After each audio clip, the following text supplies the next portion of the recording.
करें ना तो आपने तब भी कॉल कर लेनी है, ठीक है जी। स्क्रीन नजर आ रही है जी आप लोगों को?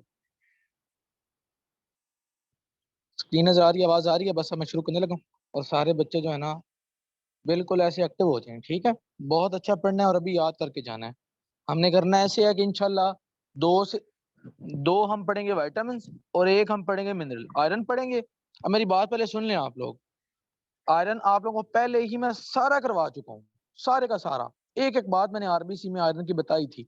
एग्जैक्टली सब कुछ वही होगा, सिर्फ दो तीन नाम न्यू आएंगे बस। उसके अलावा सब कुछ आपको आयरन का पहले ही पता है, ठीक है। उसमें आयरन डेफिशिएंसी एनीमिया का भी पता है, उसमें आप लोगों को सब कुछ पता है। बस दो तीन बातें होंगी जो न्यू आएंगी, ठीक है। इसके अलावा और मजेदार बात यह है कि आप लोगों को विटामिन के का भी सब कुछ पता है। सिर्फ एक दो न्यू बातें होंगी जो न्यू होंगी आप लोगों के लिए। मतलब मैं विटामिन के कहाँ पढ़ा चुका हूँ, चैप्टर 37 के अंदर, ठीक है। पढ़ाऊंगा, अभी भी सारा पढ़ाऊंगा, लेकिन बता रहा हूँ कि आप लोगों को पहले आता है, ठीक है। अच्छा, विटामिन जो है सी, उसका भी आप लोगों को पता है, कोलेजन के अंदर पढ़ा चुका हूँ, ठीक है। तो यानी कि कहने का मतलब ये है कि आप लोगों को आज का लेक्चर ऑलरेडी आता है, इसलिए कोई इतनी ब्रेनस्टॉर्मिंग नहीं होगी, ठीक है। और आसानी से आप लोगों को समझ आ जाएगा। और फिर ये है कि ये लेक्चर लेने के बाद ना आप लोगों ने, ठीक है ना, वैसे तो मैं चाहता था कि मैं ये लेक्चर इस तरह से दूं कि वो भी पढ़ाऊं और ये भी पढ़ाऊं, मिक्स करके पढ़ाऊं। मतलब मिक्स करके नहीं, मतलब इंटरलिंक करके। लेकिन ये है कि मुझे लगता है कि इंटरलिंक करने में टाइम ज्यादा लग जाएगा, ठीक है। तो इसलिए ना आप लोगों ने ये लेक्चर सुनते ही उसमें मैं इस तरह से बताऊंगा कि जो बात आपको लगेगी ना कि रिपन कार्ड में नहीं लिखी हुई, इसका मतलब है वो यकीनन फिर गाइडन पे लिखी होगी। यानी कि मैं इस तरह से बताऊंगा कि ये भी प्रिपेयर हो जाए, वो भी प्रिपेयर हो जाए। तो इसलिए वो आप लोगों ने खुद पढ़ लेना जो वहां पे लिखा हुआ है, ठीक हो गया। चलो जी, अब बस ना एक्टिव हो जाए। हमारे पास मीटिंग 25 मिनट नहीं, ठीक है। मीटिंग में इंशाल्लाह हम फिर, चलो जी, पहले तो मैं सारी कहानी सुनाता हूँ, ठीक है, कि हो क्या रहा है जी। ये डायग्राम भी मैं पहले करवा चुका हूँ, आप लोगों को अगेन करवा रहा हूँ। क्या होता है जी, अब बात सारी सुनते जाएं, अब फुली एक्टिव हो जाएं। और मैंने सारी कहानी सुनानी है, एक लफ्ज बताना है और हर लफ्ज याद कराना है। लिवर के अंदर बनते हैं जी, आपको पता है, सारी प्लाज्मा प्रोटीन, जिनमें क्लॉटिंग फैक्टर्स भी आते हैं। सब कुछ कहाँ पे बनता है? लिवर में बनता है। हिपैटिक सेंसिस होती है, प्लाज्मा प्रोटीन, क्लॉटिंग फैक्टर्स वगैरह की। अच्छा जी, ये जो कुछ क्लॉटिंग फैक्टर है 2, 7, 9, 10, 2, 7, 9, 10, ठीक है। 2 को हम प्रोथ्रोम्बिन भी कहते हैं, पता है। 7, 9, 10 ये क्लॉटिंग फैक्टर्स जब लिवर के अंदर बन रहे होते हैं ना, तो इनकी मैच्योरेशन के लिए, यानी कि प्रिकर्सर, क्यों प्रोटीन्स होती हैं, प्रिकर्सर तो बन जाता है, ठीक है। लेकिन पोस्ट ट्रांसक्रिप्शन मॉडिफिकेशन के लिए, यानी कि पोस्ट ट्रांस यानी कि बन गई, प्रिकर्सर बन गए, पॉलीपेप्टाइड बन गई, ठीक है, वो हो गया। लेकिन अब पोस्ट ट्रांसक्रिप्शन मॉडिफिकेशन करनी है उनको, अभी वो मैच्योर नहीं हुए बनने के बाद। उनकी मैच्योरेशन के लिए जरूरी क्या है कि हम उनकी कार्बोक्सिलेशन करनी होती है। और उनकी कार्बोक्सिलेशन करने के बाद ये देखो, कार्बोक्सिलेशन किस पॉइंट पे करनी होती है? ग्लूटामिक एसिड के रेजिड्यू के पॉइंट पर, यानी कि प्रोटीन है ना, प्रोटीन के अंदर अमीनो एसिड जहां पे रेजिड्यू है ना, उसकी करनी होती है कार्बोक्सिलेशन, देखिए। और उससे ये देख रहे हैं, gamma glutamyl, gamma carboxy glutamyl residue, जैसे ही इसकी, अब ये देखें, ये प्रिकर्सर है क्लॉटिंग फैक्टर्स, जैसे इसकी कार्बोक्सिलेशन हुई तो ये मैच्योर क्लॉटिंग फैक्टर्स बन गए 2, 7, 9, 2, 7, 9। अच्छा जी, अच्छा, इसके लिए ये लिवर की हो रही है, सेंसिस भी लिवर के अंदर हो रही है, मैच्योरेशन भी लिवर के अंदर हो रही है। इसके इस काम के लिए लिवर को एंजाइम, लिवर के अंदर एंजाइम होता है गैमा ग्लूटामाइल कार्बोक्सिलेज, ठीक है। गैमा ग्लूटामाइल, यानी कि, ठीक हो गया कि, ठीक है ना। असल में ये गैमा कार्बन है, गैमा कार्बन है, ठीक है ना। ठीक है ना, ये कार्बन थी अल्फा बीटा, ठीक है, चार्ली, और ये गैमा, ठीक है ना, समझ आ गई बात। इसलिए इसको गैमा ग्लूटामाइल कह रहे हैं, ठीक है। Gamma glutamyl carboxylase, gamma carbon पर आपने गैमा कार्बोक्सी, गैमा कार्बोक्सी क्यों? गैमा कार्बन के ऊपर हमने उसको कार्बोक्सिलेट करना है, एंजाइम ये होगा। अच्छा, इसके अलावा ऑक्सीजन, कार्बन डाइऑक्साइड की भी रिक्वायरमेंट होगी ऑब्वियसली, ठीक है। अच्छा, फिर ये है कि विटामिन के इस रिएक्शन के लिए को एंजाइम के तौर पर एक्ट करेगा। किस तरह? को एंजाइम के तौर पर, ठीक है, सही हो गया। अच्छा जी, अच्छा, विटामिन के की एक होती है एक्टिव फॉर्म, एक है इनएक्टिव फॉर्म। एक्टिव फॉर्म है हाइड्रोक्विनिन फॉर्म, विटामिन के एच, हाइड्रोक्विनिन, हाइड्रोक्विनिन, ठीक है। अच्छा जी, और जैसे ये कार्बोक्सिलेशन हो गई तो ये विटामिन के किस में कन्वर्ट हो जाता है? एपॉक्साइड फॉर्म में, ये इनएक्टिव है। फिर ये होता है कि हमारा वकोर एंजाइम विटामिन के एपॉक्साइड रिडक्टेज, रिडक्टेज है ना, रिडक्टेज, इसने क्या करना है? एपॉक्साइड फॉर्म की रिडक्शन करके इसको हाइड्रोक्विनिन फॉर्म में कन्वर्ट कर देना है, ठीक है। यानी किस तरह से होता है? ये इसमें कन्वर्ट हो जाता है, फिर वकोर आता है, ठीक है। आप इसको रिडक्टेज के तौर पर याद रखें, रिडक्टेज ने आना है, उसने एपॉक्साइड को दोबारा से हाइड्रोक्विनोन फॉर्म में कन्वर्ट कर देना है, और इस तरह से विटामिन के ने फिर दोबारा फिर मजीद वो कराना है, ठीक है, मजीद फिर उसने बाकी जो होने हैं उसकी उसने क्या करानी, कार्बोक्सिलेशन के अंदर उसने अपना रोल प्ले करना है, ठीक है, समझ आ गई बात। अच्छा, अब अगर विटामिन के नहीं होगा लिवर के पास, ठीक, विटामिन के की डेफिशिएंसी होगी किसी भी वजह से, वो सारी वजूहात मैं बताता हूँ, लेकिन सपोज विटामिन के नहीं होगा तो क्या होगा, ऑब्वियसली ये जो है ना कार वो नहीं हो पाएगी, मैच्योर क्लॉटिंग फैक्टर्स ही नहीं बन पाएंगे, ठीक है, मैच्योर क्लॉटिंग फैक्टर्स नहीं बन पाएंगे तो ऑब्वियसली, ठीक है ना, तो मैच्योर क्लॉटिंग फैक्टर्स नहीं बन पाएंगे, ठीक है, तो आपको ब्लीडिंग टेंडेंसी होगी, ब्लीडिंग टेंडेंसी, और आप लोगों को पता है एक बात का कि हमारा थ्रोम्बिन बहुत इंपॉर्टेंट था, बहुत इंपॉर्टेंट, अगर प्रोथ्रोम्बिन ही मैच्योर नहीं बन रहा फिर थ्रोम्बिन किधरों आना है, वो समझाओ मैंने, ठीक है, तो फिर क्या होगा, ब्लीडिंग टेंडेंसी होगी, ठीक है, और आप लोगों को पता है विटामिन 10 तो मेन चीज है यार, ठीक है ना, मेन प्रोटियोलिटिक, ठीक है, तो बल कहने का मतलब ये है, बस आप लोग सिंपल रखें, सिंपल ये है कि अगर आपके क्लॉटिंग फैक्टर्स नहीं होंगे तो ब्लीडिंग टेंडेंसी होगी, ठीक है, अच्छा जी, चलो जी ये बातें होगी, अब मुझे बताओ अगर आपका उसका नाम क्या ये एंजाइम ना हो रिडक्टेज, तो फिर क्या होगा, अगेन वही चीजें होंगी जो विटामिन के की डेफिशिएंसी के केस में होती हैं। अच्छा, अब रिडक्टेज को ये है वारफेरिन, ठीक है, ये विटामिन के का एनालॉग होता है, ये क्या करता है, ऑब्वियसली उसको क्या कर रहा है, उसको इनहिबिट कर रहा है, ठीक है, विटामिन के एपॉक्साइड रिडक्टेज को क्या करता है, ये इनहिबिट करता है, इससे ये होता है कि वो उसकी एक्टिव फॉर्म नहीं बन पाती, और वही सिम्टम्स होते हैं जो कि विटामिन के की डेफिशिएंसी के केस में होंगे, ठीक है, ये वारफेरिन का भी पता चल गया आप लोगों को, तो ये केस है, ठीक हो गया।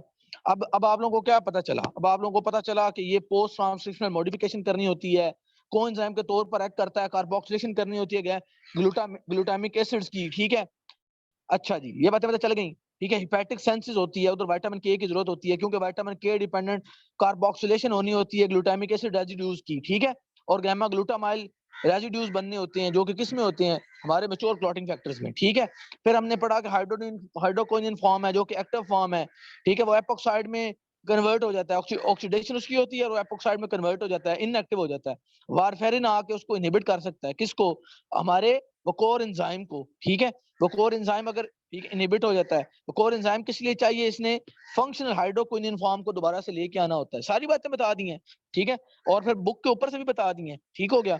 अच्छा जी, अब दो तीन बातें और भी सुन लो, वो क्या है, प्लांट्स के अंदर जो विटामिन के की फॉर्म होती है उसको हम कहते हैं पाइलोक्विनोन, ठीक है, बैक्टीरिया के अंदर होती है, इंटेस्टाइनल बैक्टीरिया के अंदर मेनाक्विनोन, ठीक है, मेनाक्विनोन, और जो सिंथेटिक फॉर्म जो हमने बनाई है विटामिन के की वो क्या है, वो है मेनाडायोन, ठीक है, तीनों नाम आपने याद करने हैं, पाइलोक्विनोन, मेनाक्विनोन, दो तो क्विनोन है, ठीक है, पाइलो प्लांट्स है ना, तो तो फाइलो हो गया, प्लांट्स है फाइलो, ठीक है, फिर एक ही मेनाक्विनोन, मैन हमारे अंदर यही होता है असल में, हमारे अंदर जो होता है ना, क्योंकि हमारे अंदर इंटेस्टाइनल बैक्टीरिया ही हमें विटामिन के दे रहे होते हैं, तो मैना का मतलब मैन, ठीक है, याद रहेगा ना अब।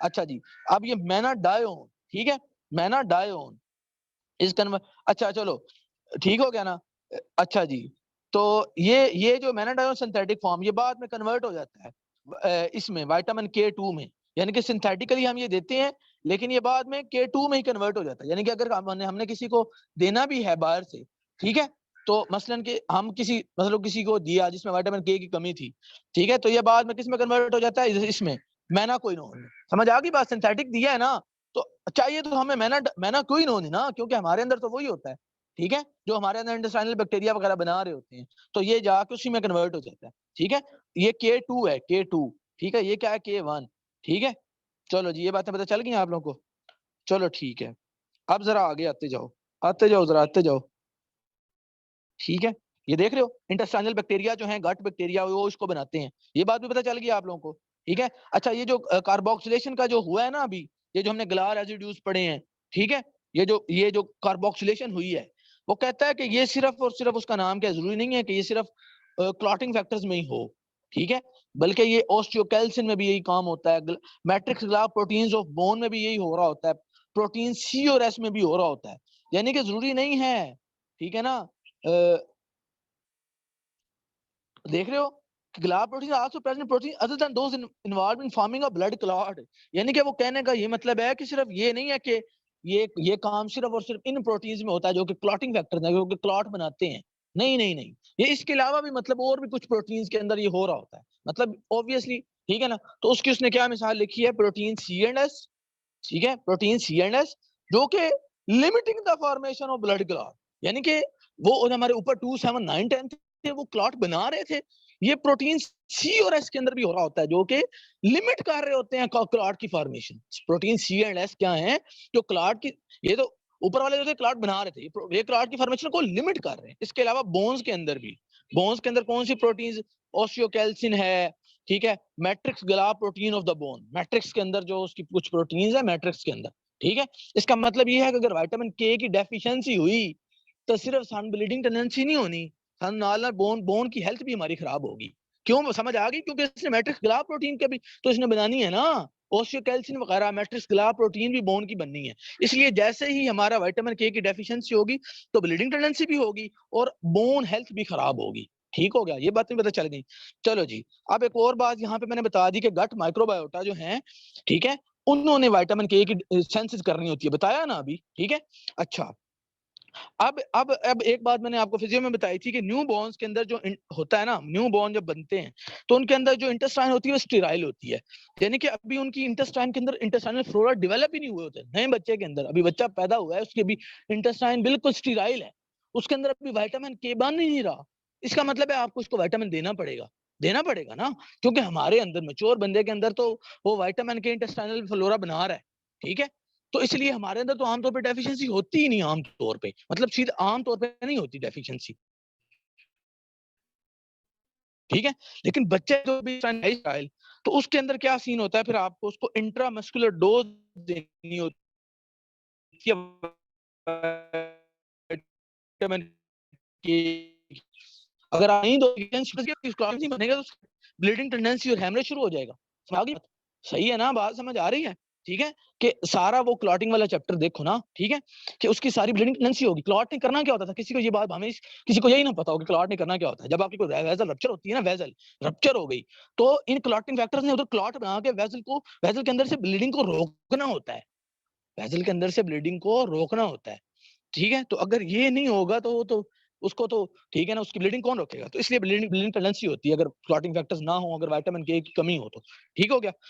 तो इसलिए ये हम दे रहे होते हैं, क्योंकि अच्छा, ह्यूमन बिल के अंदर भी ये मौजूद होता है हमारा, ये क्या नाम है इसका, विटामिन के, लेकिन वो सिर्फ 1/5 प्रोवाइड कर सकता है। इसलिए जरूरी है कि आप उसको इंट्रामस्कुलर डोज दो एज प्रोफाइलैक्सिस। प्रोफाइलैक्सिस का मतलब ये है कि एज ए प्रिवेंटिव पहले ही दे दो, प्रोफाइलैक्सिस दे दो, ठीक है, आप उसको पहले ही दे दो, ठीक है, हो गया, बात समझ आ गई, ठीक है, कि आप उसको हेमरेज वगैरह से पहले ही आप उसको प्रोफाइलैक्सिस के तौर पर दे दो।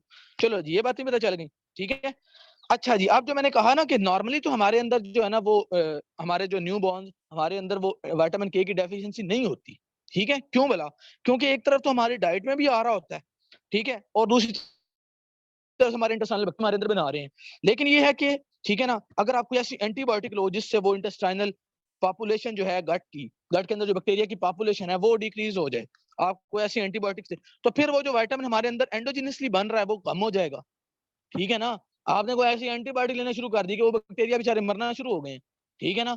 एंटीबायोटिक ने बैक्टीरिया को मारना होता है ना, तो वो अंदर पड़े हुए एंडोजिनसली जो विटामिन के बना रहे हैं, अगर वो मरने लग गए, ठीक है, तो इससे क्या होगा, इससे ऑब्वियसली फिर वो आपके प्रोथ्रोम्बिन वगैरह सही मैच्योर नहीं हो पाएंगे, तो आपको क्या हो जाएगा, हाइपोप्रोथ्रोम्बिनीमिया, हाइपोप्रोथ्रोम्बिनीमिया, ठीक है। मेरी भाई, मैंने बार बार बता रहा हूँ, थ्रोम्बिन इज मोस्ट इंपॉर्टेंट। जब वो चैप्टर पढ़ोगे तो आपको पता चलेगा कि thrombin is most important, thrombin के बगैर कुछ नहीं हो सकता, ठीक है, समझ आ गई बात? चलो जी, ठीक है।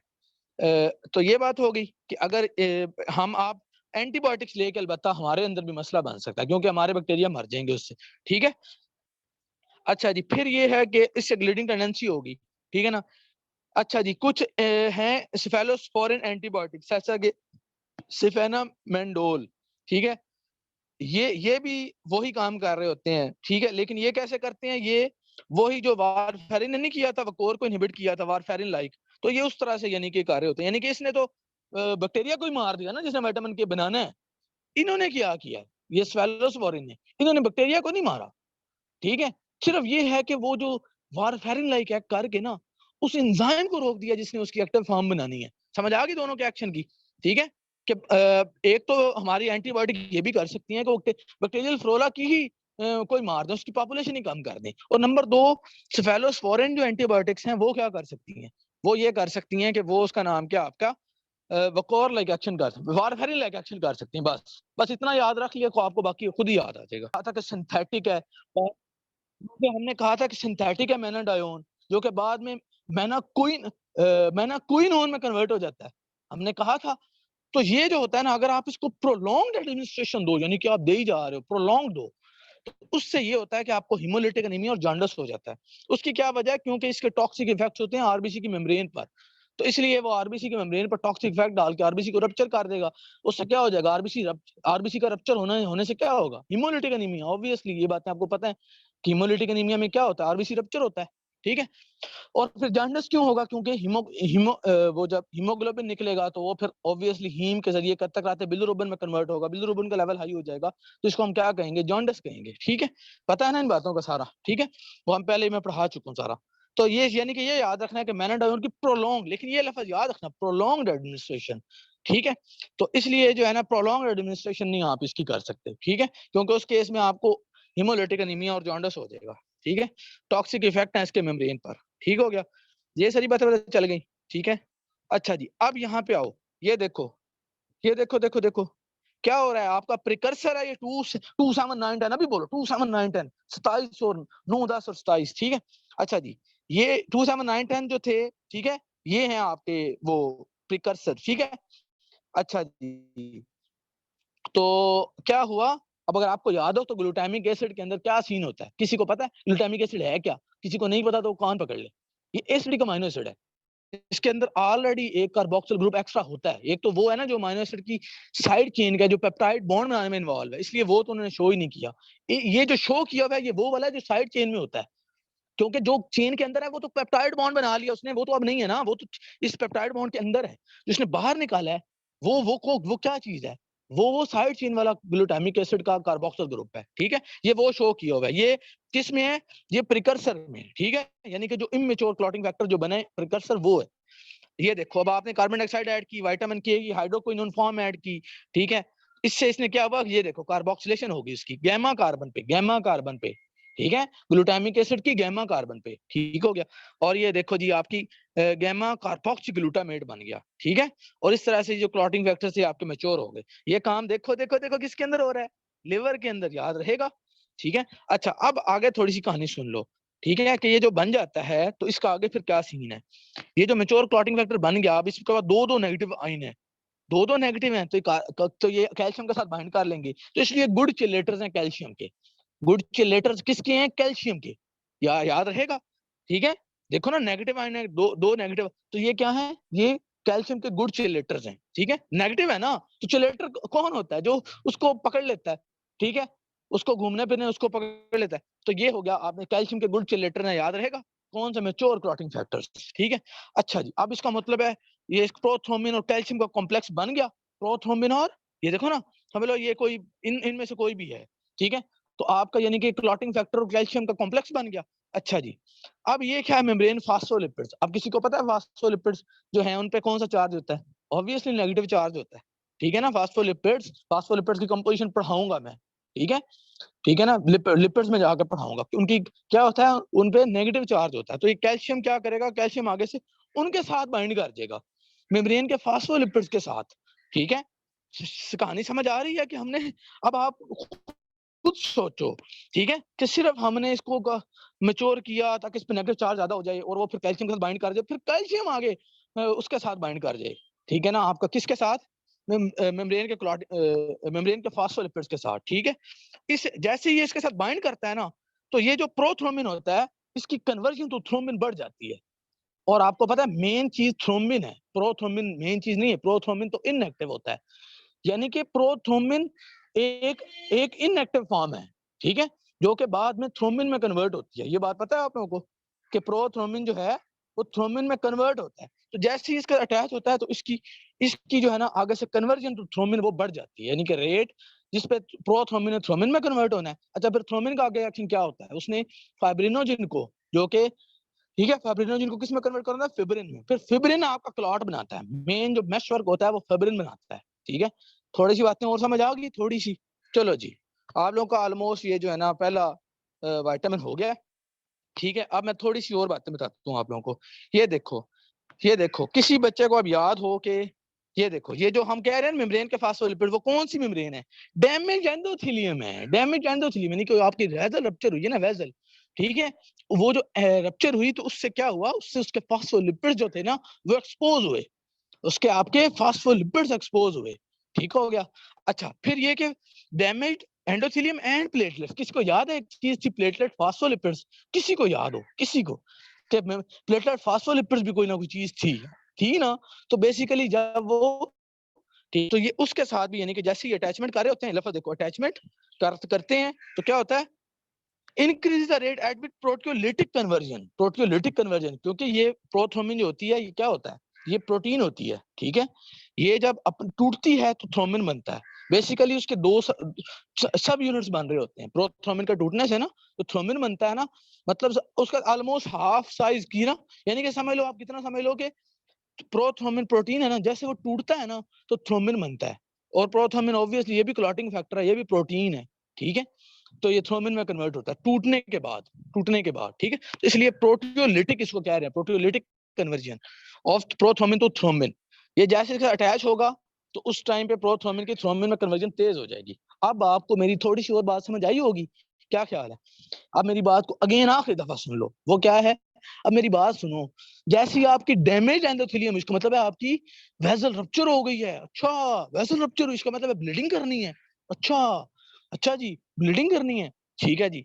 अब जनाबे वाला उधर से क्या होगा, उधर से आपको पता है कि आपका प्लेटलेट्स भी जो होते हैं वो भी थोड़े रप्चर होते हैं, ठीक है, अच्छा जी।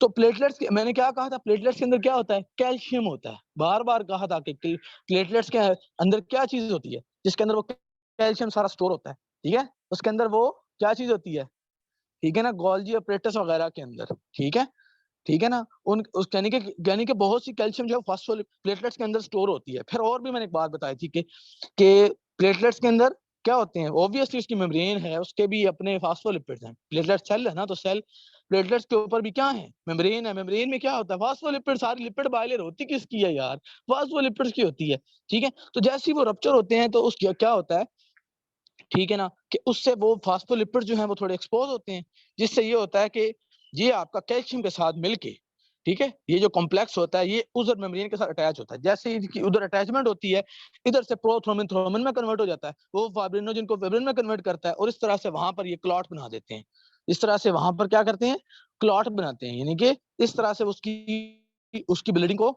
जो उधर होनी थी, चूंकि वेसल रप्चर हुई ना, वेसल रप्चर हुई तो उधर फिर ये क्या करते हैं, क्लॉट बनाते हैं। मुझे उम्मीद है थोड़ी समझ आ गई होगी, ठीक है, कि किस तरह से अटैच हो रहे हैं और उसकी अटैचमेंट से फिर किस तरह से उसका रेट बढ़ रहा है, ठीक है, कन्वर्जन का, एक्टिव होने का, ठीक है। चलो जी, यहाँ से स्फेलोस्पोरिन की बात भी पता चल गई, प्रोफाइलेक्सिस वाली बात भी पता चल गई, इंटेस्टाइनल माइक्रोबायोटा वाली बात भी पता चल गई। अच्छा, ये दरमियान में इसने एक और बात भी लिखी है, ये डिबिलिएटेड गैरिएट्रिक पेशेंट, ठीक है, सपोज एक बंदा जो है उसको आपने एंटीबायोटिक दी, उसका इंटेस्टाइनल माइक्रोबायोटा भी कम हो गया, ठीक है, इंटेस्टाइनल माइक्रोबायोटा विटामिन के बन भी नहीं रहा, और ऊपर से वो है भी माल नरिश्ड इंडिविजुअल। माल नरिश का मतलब है खुराक भी उसकी ठीक नहीं है, खुराक में भी विटामिन के नहीं ले रहा, ठीक है, डिबिलिएटेड गैरिएट्रिक पेशेंट, ये बेसिकली इसका कहने का मतलब है बाबा जी, गैरिएट्रिक पेशेंट्स कहते हैं बाबा जी को, ठीक है, और डिबिलिएटेड का मतलब है बाबा जी जिसको खाने का भी कुछ ना मिले, ठीक है, सही से खाना भी ना खाए, तो वो जो बाबा जी होंगे उनके अंदर बेसिकली ये मसला होता है। कहने का मतलब ये है कि यार हमारे जवान बंदे के अंदर या हमें डाइट से मिल जाता है विटामिन के, या फिर हमें न्यूट्रिशनल बैक्टीरिया बना देते हैं, तो हमारे अंदर आमतौर पे वो विटामिन के की इनफ होती है, हमें विटामिन के का मसला होता ही नहीं है आमतौर पे, ठीक है, ये बात अब याद रहेगी, ठीक है, सिर्फ ये है कि एक बंदा अगर खाना भी ना सही खाए, माल नरिश्ड हो, ठीक है, और उसका नाम को एंटीबायोटिक भी ऐसी लेके जिससे एंडोजिनसली फॉर्म विटामिन वो बैक्टीरिया भी अगर कम हो जाए तो फिर उसके अंदर ब्लीडिंग टेंडेंसी होगी। अब आप लोगों ने जो पॉइंट्स याद रखने हैं, मेरी बात सुन लो, ब्लीडिंग टेंडेंसी को हाईलाइट करो अपनी बुक के ऊपर, ऐसे टिक लगाओ इसके ऊपर, क्योंकि जब आपसे क्लिनिकल सिनेरियो पूछा जाता है, इससे विटामिन के ऐसे नहीं आना, डिफाइन विटामिन के एंड राइट इट्स रोल, ऐसे नहीं होता, उसने पूरी फिल्म डाली है कि इस तरह से उसकी बोन हेल्थ नहीं ठीक, उसको ब्लीडिंग टेंडेंसी है, ये है वो है, ठीक हो गया ना, उसने कहना है कि उसने एंटीबायोटिक ली जिससे ये हो गया वो हो गया, ठीक है, कहानी उसने यहीं से निकालनी है, ठीक हो गया। चलो जी ठीक है, यहाँ से अब सारे पॉइंट्स क्लियर हो गए, याद भी हो गए, ठीक है, यहाँ से ये भी पता लग गया hydroquinone form, epoxide form, vitamin कौन कौन से हैं? 2 5 2 2 7 9 10, ठीक है। अच्छा जी,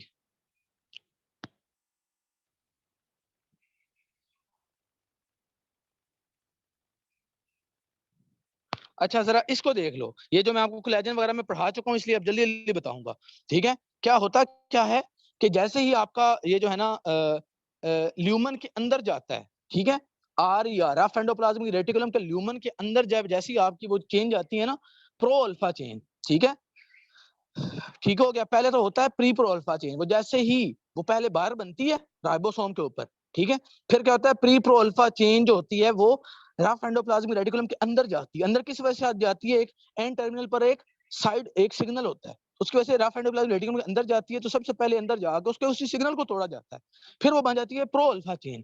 फिर अब रफ एंडोप्लाज्मिक रेटिकुलम के ल्यूमन के अंदर उसकी होनी होती है हाइड्रोक्सिलेशन उस प्रो अल्फा चेन की, ठीक है।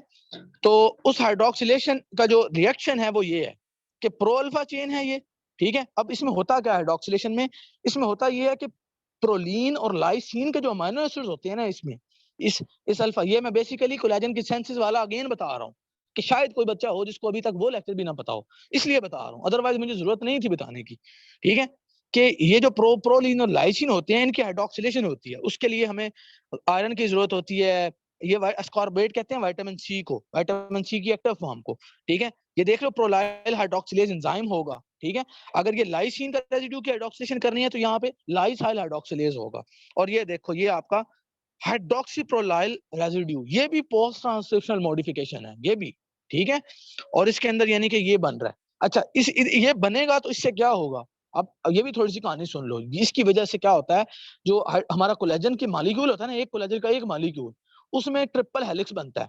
उस ट्रिपल हेलिक्स की यानी कि 3 चेन्स होती हैं, 3 चेन्स के दरमियान जो हाइड्रोजन बॉन्ड्स बन रहे होते हैं ना, वो इस हाइड्रोक्सिल ग्रुप की वजह से बन रहे होते हैं। किसकी वजह से? इस हाइड्रोक्सिल, यानी कि अगर हाइड्रोक्सिलेशन नहीं होगी तो आपका आपका स्टेबल मॉलिक्यूल ही नहीं बनेगा, अच्छी बॉन्डिंग वाला आपका वो ही नहीं बनेगा, मॉलिक्यूल ही नहीं बनेगा। कोलेजन ही सही नहीं बना तो कोलेजन ही तो हर चीज में मौजूद है, ब्लड वेसल्स में मौजूद है, आपका आपका सारा वो जो मतलब ये कि कोलेजन हर जगह पे मौजूद है, सारे कनेक्टिव टिश्यूज के अंदर उनका सारा एक्स्ट्रासेलुलर मैट्रिक्स कोलेजन बन रहा है, कोलेजन से बन रहा है। तो कहने का मतलब ये है कि अगर ये नहीं होगा तो आपके ब्लड वेसल्स जो हैं वो बिल्कुल ऐसे वीक हो जाएंगी। इसको हम कहते हैं स्कर्वी, इसको हम क्या कहते हैं? स्कर्वी, ठीक है। इसको हम क्या कहते हैं? स्कर्वी, ठीक है ना। ये जो डिजीज इसमें विटामिन सी की कमी हो रही है और आपका जो एक्स्ट्रासेलुलर मैट्रिक्स है, कनेक्टिव टिश्यू जो है वो वीक बन रहा है, इसको हम क्या कहते हैं? स्कर्वी, ठीक हो गया। इसमें क्या होता है, आपकी वेसल्स बिल्कुल ऐसे वीक सी बनेगी, आपके गम्स वगैरह बिल्कुल लूज से बनेंगे, क्योंकि जहां जहां पे, ठीक हो गया, सारी बातें पता चल गई, ठीक है।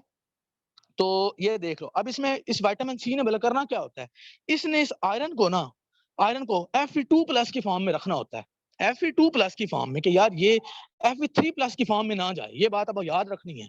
ये अभी आयरन का मेटाबॉलिज्म भी पढ़ाना है मैंने, ठीक है, कि ये किस फॉर्म में चाहिए हमें? बेसिकली Fe2+ की फॉर्म में। तो इसमें बेसिकली विटामिन सी जो है रिड्यूसिंग एजेंट है, रिड्यूसिंग एजेंट, रिड्यूसिंग एजेंट का समझ आ गई बात?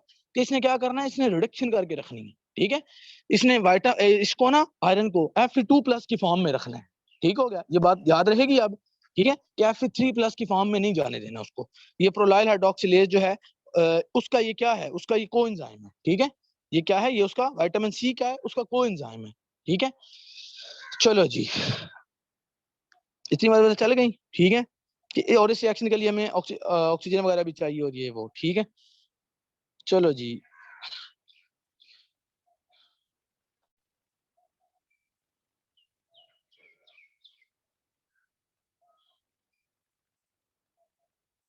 ओहो,